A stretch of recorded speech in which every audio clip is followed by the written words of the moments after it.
Sure. I would say, don't be afraid to be yourself. Don't be afraid to take risks, to go outside your comfort zone. I think, drumming is, a lot of it is, can be, there's fear behind it, whether it's performing or just putting yourself out there in general. I would say, be yourself. I would say from a hope standpoint, live in the present. Try not to focus on, COVID obviously was just a terrible time in our history, and a lot of people got sick and people lost their loved ones, and that was just awful. And there's still some elements of it, but we also got to look at the future too. If you've got family and kids, you got to be present for them. You got to move on, and you got I would say lead with kindness too. Understand that people have different opinions out there, whether it's politics or whatever the case might be. Respect people's opinions, whatever they are, and be kind. Open the door for people when you're going in and out of a building, or just don't take yourself so seriously. I think that would be a message for hope too. Not everything is life or death. It's okay to just kind of let things work themselves out sometimes.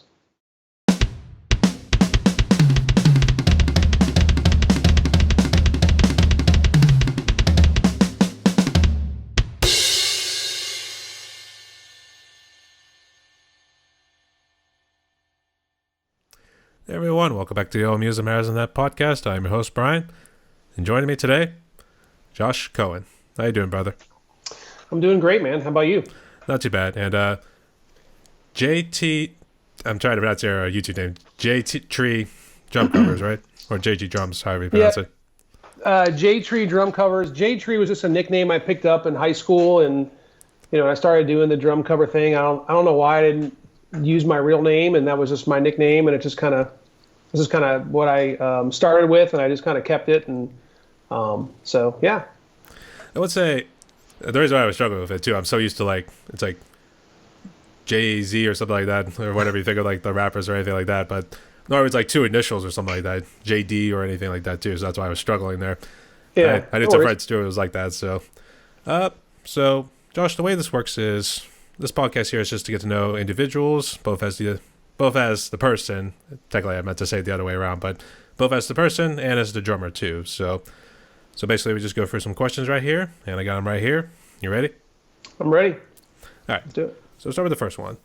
Tell us a little bit about yourself. How did you become a drummer? Well, when I was a kid, I've always been very interested in drumming. I remember vividly really annoying all my teachers, banging on desks and, just drumming around. If I was in an elevator, because I remember elevators had really good acoustics, and I would just bang on them, get that kick drum sound and drive my parents crazy. So it's something I always wanted to do. And then my best friend growing up in Virginia, I live in Florida now, but this is up in Northern Virginia, not too far from you. He was also really into drums, and we both were really into Led Zeppelin, really into John Bonham. And his older sister was dating a guy who played in a cover band, and they were kind of like a Kiss tribute band, I guess you can say. And he had a bunch of drum kits, but he had an old school Rogers drum kit, like double bass, that he just kind of gave to his girlfriend, my friend's sister at the time, and they ended up breaking up, but the drum set stayed. And so I'm banging around on it, and it was actually my friend Alex. He's left-handed, so it was actually a left-handed kid. I'm right-handed, and so we just basically just really started diving into those Led Zeppelin box sets, doing our best to learn every single Bonham song there was.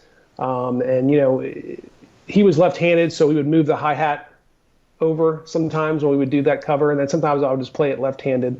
But I always wanted to get a drum kit, and I kind of begged my parents for it. My dad, he passed away when I was 12, and so when he passed away, I'd already been playing on my friend's kit for a while, and finally my mom was like, all right, let's get you a drum kit. So we went out and got my own kit, and then I just started playing from there, and it was just, at that point, a daily thing, part of my routine, and part of an outlet to deal with my dad's death and all that kind of stuff as a young kid growing up. I see, and I'm real sorry that had to happen. Oh, thanks, man. man. I imagine I can only imagine it's pretty tough too. I know me and my dad were pretty close too, so yeah, it's good to see you got through it all. So But Yeah, again, I'm really sorry you had to go through that too. So, I appreciate guess your drum set, is this the same one you kind of been rolling with for a while, or have you always jumped around between a couple ones? Kind of jumped around. So right now I have a Pearl. It's a a Music City custom drum kit that I actually bought when I was in Nashville for a conference. But when I started out, I had a Pearl export kit, old school Pearl export, probably like just poplar, T111, just the crappiest wood you can think of. Banged on that thing for a while, and eventually bought a Mapex Saturn Pro kit that I played with for a very long time, recorded with, did some, when I played in bands back in the day, played with quite a bit. And I still have the Mapex kit every now and then. If there's a cover band that I fill in for every now and then here in Jacksonville, Florida, I'll pull that thing out. It's got a beautiful sounding kick drum. So I do enjoy playing that kit. But Pearl's always been my drum kit, and right now I'm playing this Pearl kit that's really nice. It's kind of a maple mahogany kind of blend, and it's just a really nice kit. There's a whole lot we actually got to talk about in that nice little short story we got right there. But I guess right. when were you in Nashville? Because I was actually in it a couple months ago, and as fun as it was, it unfortunately gave me COVID for the first time in my life. Oh man, sorry. So, but nonetheless, had fun bar hopping on Broadway, so that was pretty fun too. Yeah, I it's guess, a lot of fun. when were you in Nashville? And I guess what Sure. sort of conference was this? So it was a work conference. So I'm actually in real estate. I've been in real estate for 20 years here in Northeast Florida. I'm actually a licensed real estate broker. I managed a couple offices for a real big company here. And I was an agent for a long time, top producing realtor. And so that's what I do to take care of my family and something I enjoy. And I would say drumming is kind of a nice balance in that industry. But I was in Nashville for a work conference, and I got there and I had like I landed kind of early in the morning, had 4 hours before our first meeting, and I'm like, I got to go to this drum store. It's called Forks Drum Closet, which is in Nashville, and just took an Uber out, checked into the hotel, took an Uber out there, and I was just feeling good. I was out of town, and boom, there was this kit, and I bought it, and they box shipped it to me, and it was here like 2 days after I got back. So I had to say, before we were jumping into this interview, I was thinking, I've seen a whole lot of pictures of this guy doing real estate and stuff like that too. Did I just am I having an interview with a real estate agent? Yeah.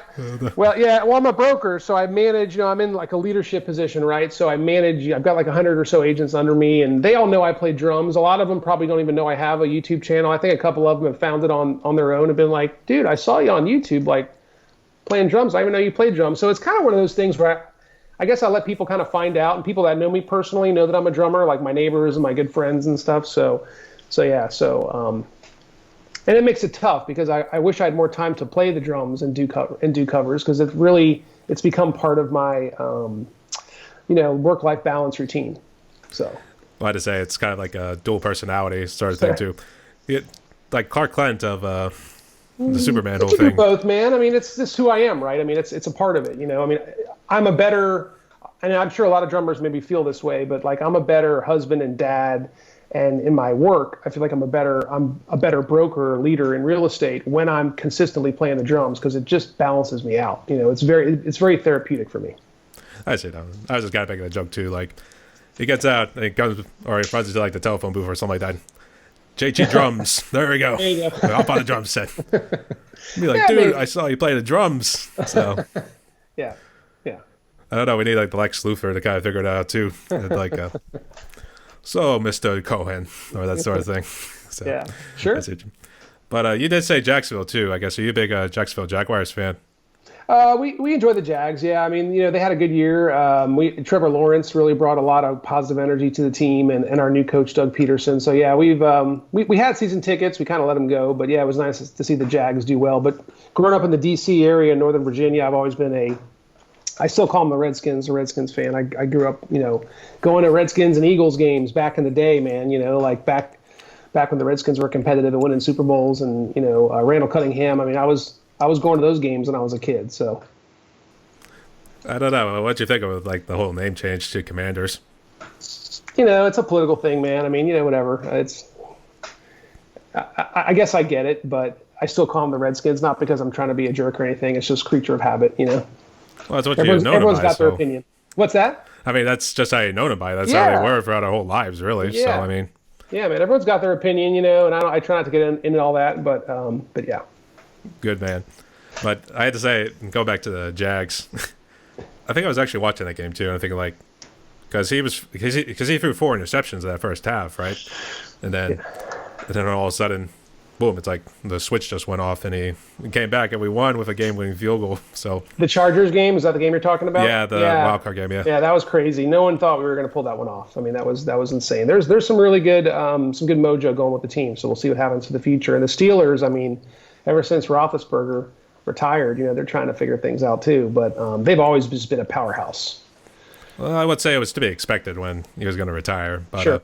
But I mean, me and my dad, we had no idea they were going to get a 9-8 record. So I mean, we were genuinely surprised. Obviously, we're happy too because we finished above 500. We're still happy, but then effing Miami had to ruin everything, not being the Jets. Well, they had a good year too. Yeah, it was a crazy year for football. So that's for sure. And I guess I was trying to think because I know we talked a good bit about. There was a whole lot in the couple of minutes we just talked about right there, so I'm trying to make sure I formulate my questions. But sure. I guess in the meantime, if I'm trying to think it over a little bit, I guess what brand are your sticks right now?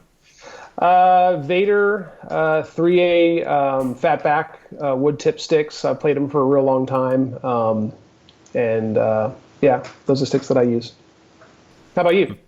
Well, first off, it's pronounced Vater. Vater. Oh, okay. Yeah, I've always called them Vader. All right. You wouldn't be the first. Trust me. All If right. you see some of my other reviews who do mention they use those sticks, they've always pronounced it Vader too. But all right. For me, I've rolled with Vic Firth, and Okay. I just kind of liked it too. I guess. Did you jump around a little bit, or have you always stuck with Vader? It's funny Vater. when they may still make them, but when at one point I was playing Zildjian drumsticks. They were making drumsticks at one point, and they probably still do. And it was their 3A, and I go back and forth between nylon tip and wood tip. I think I played ProMark at one point, but yeah, it's always been Vader, and then previously Zildjian. I was gonna say I had to catch myself because I almost said Vader too. So. It's a shout out to Vader, the drummer that does covers on YouTube. Rocket Vader, yeah, There you go. he's a cool dude too. Yeah. But yeah, you're good friends with a good number of our drummers in our community too. I guess. Did you run into Drumman 190 one day, or was it kind of like you just commented on one of your videos? Yeah. So I think it was maybe 2 years ago or something. He featured one of my covers on his channel, and that really, I think when he does that, he gives everyone a little bit of a lift, and I was like, I remember I did a cover, I think it was an Audio Slave cover, and all of a sudden I had way more views than I normally was. Like, what the heck's going on? I didn't even realize that he kind of threw me a shout out. So yeah, Drumman 190, been following Trey B for quite a while and always, kind of liking his stuff, and he always kind of checks out my videos. I think he's a cool cat, and just enjoy watching him play. I think when I first got started, Colm Downing was definitely an influence. He's just an amazing drummer, and watching him just play all those songs, he's just very impressive. I haven't seen too much of Colm recently. I even tried reaching out to him to see if he went again. Yeah, I noticed that too. But I guess, what do you love most about drumming? Kind of sticking with the script right now. But Sure. What do I love most about drumming? Kind of like we talked about earlier, like the way it makes me feel. It's very much a therapeutic thing for me. I believe in starting every day with gratitude and trying to be positive in my life for my wife, for my daughter, for myself. And drumming just it really just I feel like I channel whether there's stuff going on in the week, stuff going on in the world, whatever it is. Like I just channel all that and play, and it's very the feeling that I get either if I'm playing a gig or just doing the drum covers, the feeling I get when I'm done, I just feel the most authentic. I mean, it's a part of who I am. I've been playing drums for just about my whole life. I started when I was like 11 years old. I'm 43 now, so it's just a part of my life, and it really balances me out, man. I mean, so I think I do it so I can keep my sanity, but also just be true to who I am. It's a nice workout too. It helps keep us fit if we can't get to the gym all that too often too. True, man. Yeah, I try to do a little bit of exercise in the morning. We got treadmill. We bought a treadmill during COVID and got that in the garage and stuff, and I'll lift a little bit. And that's usually when I'm listening to music and getting ideas for covers and stuff too. But yeah, I agree. It's a nice workout too, especially playing gigs when you get the chance to perform. That's a lot of fun too. I would say, yeah, therapy has always been the number one thing that people normally say too. I like the workout about it, but this also kind of ties in with in terms of like playing on electric sets too. You don't have to worry about tuning or anything else like that, so you get a little bit less stress. So, but I know you kind of roll for acoustic sets. But I guess have you ever played on an electric set before? I mean, I have played on them before. I've never owned one, or it's never been a consistent thing. Every now and then I've jammed out on one if a buddy had one or something. But yeah, it would be nice to not have to tune and just kind of sit down and play with the different, sounds. And is that always what you've done, or do you have acoustic kit as well? No, I've always rolled with electric. Okay, cool. One of the things I always mention is because this house isn't very well insulated too, so sound can travel pretty well. So unless we were to do like $100,000 investment just to revamp the entire man cave or something like that, it's still, you know what I mean? It's not good in insulation right now, so it would take a good investment just to like get it to studio level, if you know what I mean. Totally, yeah. But I guess when you say you did play on electric sets, was it like Alesis or anything like that, or was it just kind of like? I think it was a Roland. It was a long time ago, man. And again, I was just kind of jamming out, having fun. If I had, and I've always kind of thought about maybe, drums, acoustic drums are loud, and most people when they see my drums are like, "Holy cow! Like you play this? Like do your neighbors hate you?" And I always make sure to play like when, on the weekends when there's not, during the day I don't play at night or anything, but yeah, they're loud, so I get it. The acoustics is a big deal. We're drummers. We love it loud. Yep, that's right. But I guess in your life, I guess when you were in high school or middle school, did you ever get into like drumline or any of the bands during football games or anything like that? No, I didn't. I'm a self-taught musician. Never took lessons or anything. Just really taught myself how to play by ear. Getting into bands, getting into music early when I was a kid, but no, never did school band or anything like that. I always kind of wish I did, though. I kind of like regret not mastering the snare because I don't know all of the textbook type rudiments, and I've always been impressed with like Chad Sexton, and his kind of drum corps ability. I never had that. My rolls, I can roll obviously, but like they're pretty organic, pretty on the clunky side maybe compared to some drummers that have had that kind of training. I would say I'm the same way too in terms of like being self-taught, but mine was through the video game Rock Band. At times, if you kept the audience like entertained or anything like that, they would start clapping whenever. All right. And it would start doing a beat for you. And for some reason that clicked in my brain to start doing music theory or any of the things when it comes to counting. Now it just kind of like comes naturally. So I know like when to like get the snare and stuff like that too. So I guess how'd you go through music theory? I guess what sort of things helped you with that? Music theory. I never really got into music theory or any of that stuff. I'm just really just a self-taught ear, listen to ear. I've read some books about drummers that I like, but when I was a kid, I always read Modern Drummer magazine. I couldn't wait for that thing to come in the mail, but never really got into theory or drum or music school or anything like that. Mm-hmm. But like I said, I regret it. I wish I did because I feel like I would be a better drummer. I see.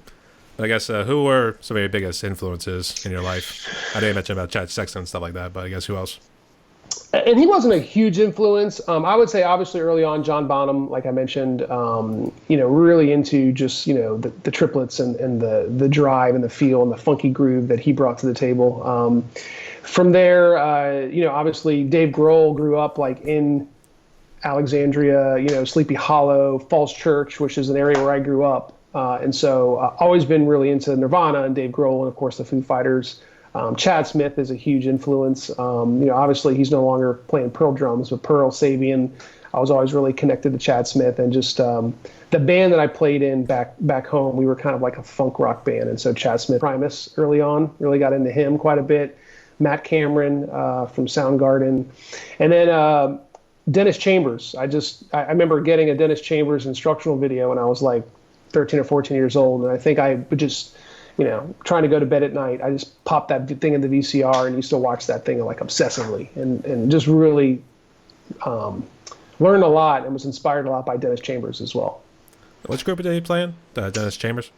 He's played in a bunch of bands, man. I saw him with Santana. He was touring with Santana, I think, around the time that I picked up this video. But he's played with so many different artists and kind of does his own thing now. I think he does, mainly session work. But he has toured with Santana quite a bit. I see. All right. But since you have mentioned a good number about bands you've been a part of, which have been like these cover groups, I guess talk about them real quick and let's get to know your experience. Sure. So I don't play. So when I was growing up in high school, I was in a band, and the band was called Down to Earth, and I'm still close to all those guys. We were a high school band. We played in high school. We actually won the Battle of the Bands when we were young. Got like a little, I wouldn't say a record deal, but money for a recording, which we did, a demo tape, and that ended up. We ended up going to South by Southwest Music Conference. It was, 5 dudes in a minivan driving from DC to Austin, Texas to play one song.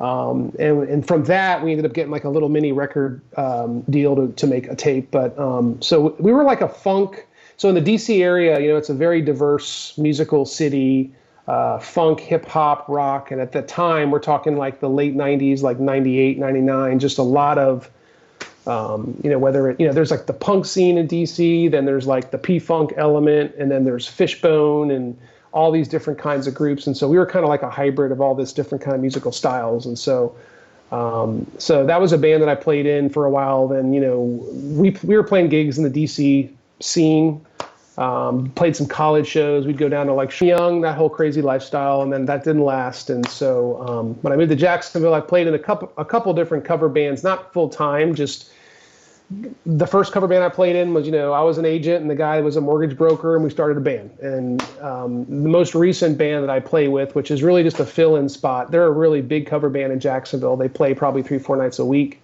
And I fill in when their drummer wants a night off or their drummer left the band, which seems to happen every couple of years. They lose a drummer and they're like, Josh, are you available? I'm like, man, I could play this gig and this gig. I'm kind of selective on when I do it because where they play is usually, I don't know if you've been to Jacksonville, but there's like a beaches area with all these night, bars, and the cover bands usually start around 10. You go till like 2 a.m, and it totally kills my weekend because it just drains me physically to do it. I love it, but I try to be selective. So I do fill in for those guys a couple times a year. I'll play a gig, but not as often as I did when I was younger.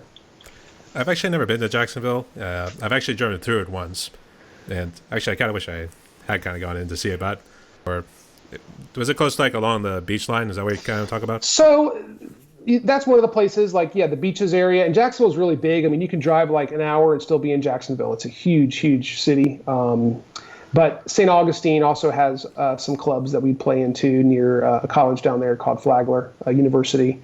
So, So, I mean, and there's actually a bar. There's a nightclub not far from my house that's kind of like, they call it Muse. It's kind of like a high-end whiskey bar, but they have bands too. And I would say most of the bands are more classic rock. And then every now and then this band that I play for, they're called Roger That, and they're not classic rock. They are straight 90s, a lot of Blink-182, a lot of Green Day and Weezer, and just your typical cover band stuff.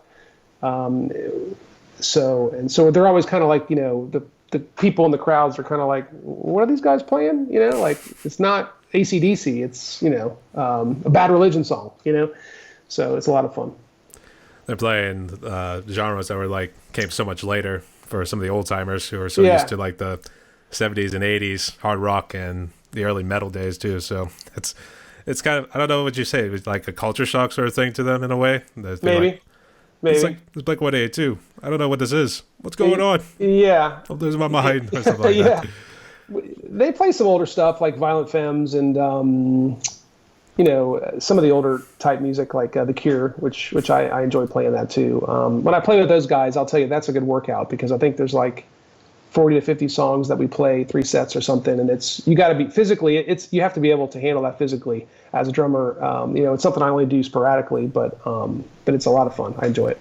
That's always a good thing too, seeing like all these sort of cities in these states having like some sort of big music presence, but it's like very diverse. So you have like the hip hop, rap, maybe in like certain spots, punk, rock, metal. Yeah, it all seems to come together. It's the same way up here in Pittsburgh too. And I was actually interviewing a guy who does a little studio. It's the Mr. Smalls studio, and he talked about how it's really growing here in Pittsburgh too. It's not just like these big cities like what you know of Nashville or LA too. So it's very good to see it.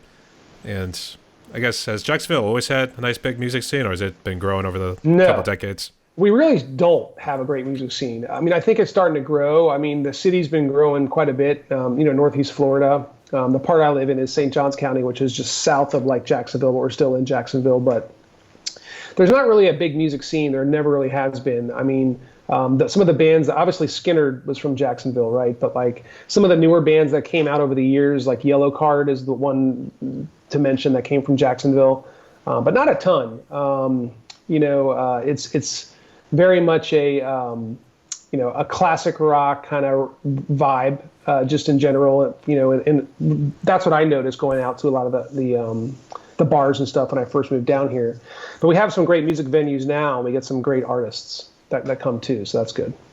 I will say at my second job, we started bringing in these acoustic artists who were just doing like covers, for instance. So, of course, you hear Wagon Wheel from the Darius Rucker verse 1,000 times. So, Yeah.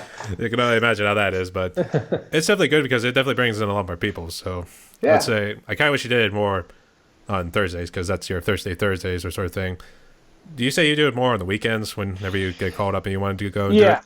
Yeah, if I play a gig, it's usually on the weekend. And I used to do like, sometimes their drummer would need like a week off, and they would start Thursday. So it'd be Thursday, Friday, Saturday. So I do like 3 gigs in a row, and I just can't physically do that anymore with my daughter and my wife. I mean, I could do it physically, but I just choose not to because it's just taxing on the body. And then I got to get up and go to work on Monday. And some of those guys work too, and I tip my hat off to them. Seriously, they're good guys. But yeah, usually it's on the weekend. No, I see. Actually, was that because I remember reaching out to you like a couple months back? Was that when your daughter was just born? No, my daughter's 6. I think when you reached out the first time, I think I had a bunch of work stuff going on and some trips, and there were some things planned. So yeah, I forget why it didn't work. But no, I'm glad you reached back out and we finally got a chance to do this. Absolutely too. But I was actually a little surprised we had to do it a lot quicker, or like how much in terms of like scheduling the date and everything too, because I went through last week just doing like 3 in a row, so that was a bit interesting too. It was like, oh crap, he wants to do it right now. I thought we needed at least a week to prepare for this, but I mean, hey, we made it work. It's good to have you. Yeah, on here, man. I mean, no better time in the present, right? But no, I'm glad you reached out and we're doing this. That's good. And I actually do remember trying to play in a couple like cover groups, or I should just say one because there was only one that like reached out to me, and I actually went and we practiced a couple of times. But I guess, do you have any sort of advice for people who want to get into like these like sort of cover groups or even eventually original material? Man, I would just say put yourself out there. I mean, like I think when I got that gig, it was just literally a Craigslist ad. It was like, here's who I am, here are my influences, and I got a call like the next day, and they needed a fill-in gig like 2 or 3 weeks later. And I just like kind of raced to learn the material. But I would just say put yourself out there, take risks. You're never gonna grow and stretch until you just do it and put yourself out there. And I think once you start doing that, then you start figuring out like what you like and what you don't like. So you just gotta do it. That's good. And I guess, did Jacksonville get hit by any of the recent hurricane season? Because I know Ian was pretty bad, but I don't know. Did anything else happen with Jacksonville? A little bit. I mean, we got hammered. I think it was Matthew, and then Irma was the real bad one here. We had a lot of flooding, a lot of damage. So yeah, it's one of the risks living down here. It's hard for people to get insurance on their homes down here because of the hurricanes. So yeah. So fortunately, where Jacksonville is, it's kind of like in this area where a lot of times they just kind of go right by us, knock on wood. But every now and then we'll get smacked pretty good. It just depends on what side of the storm you're on. You want to, there's a certain side. I think the right side when it's going up is usually worse. So it just depends on what side you're on. Mm.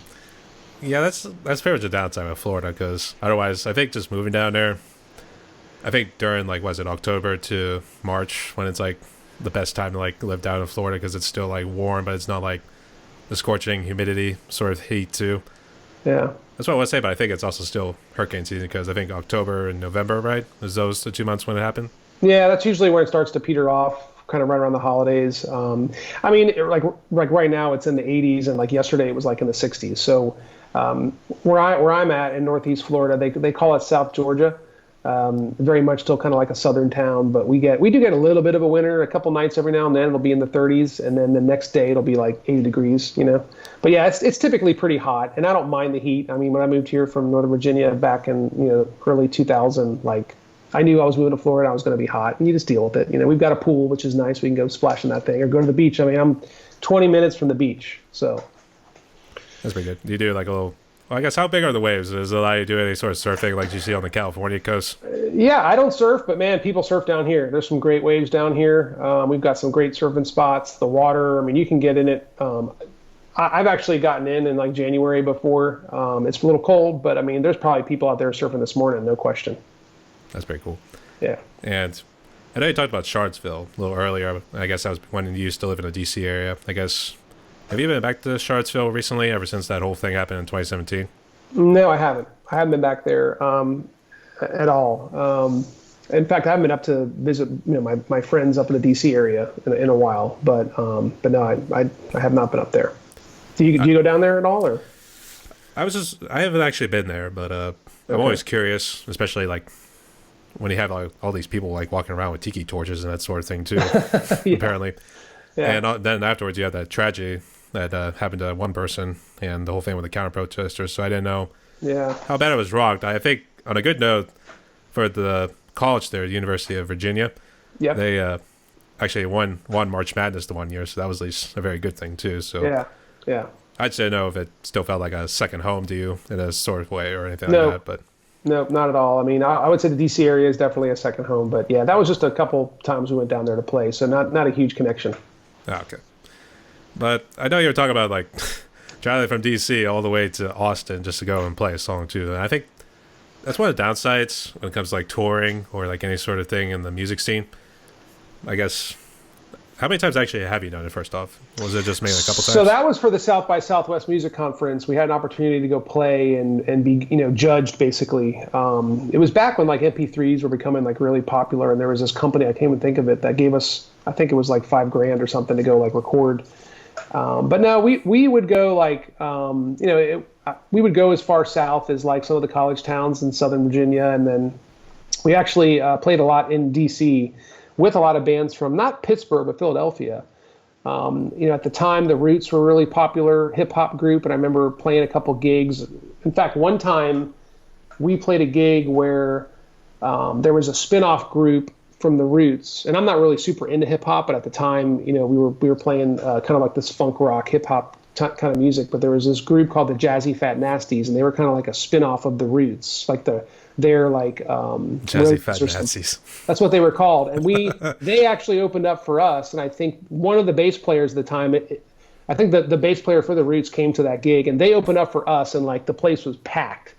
And then they were done, and we were the headliner, and like we had like our usual 50, 60 people there. We were like, man, like where'd y'all go? Yeah, where are you going? So just kind of like up in that DC, Maryland area is kind of where we circled. And again, we're going back to like the late 90s. It was a long time ago.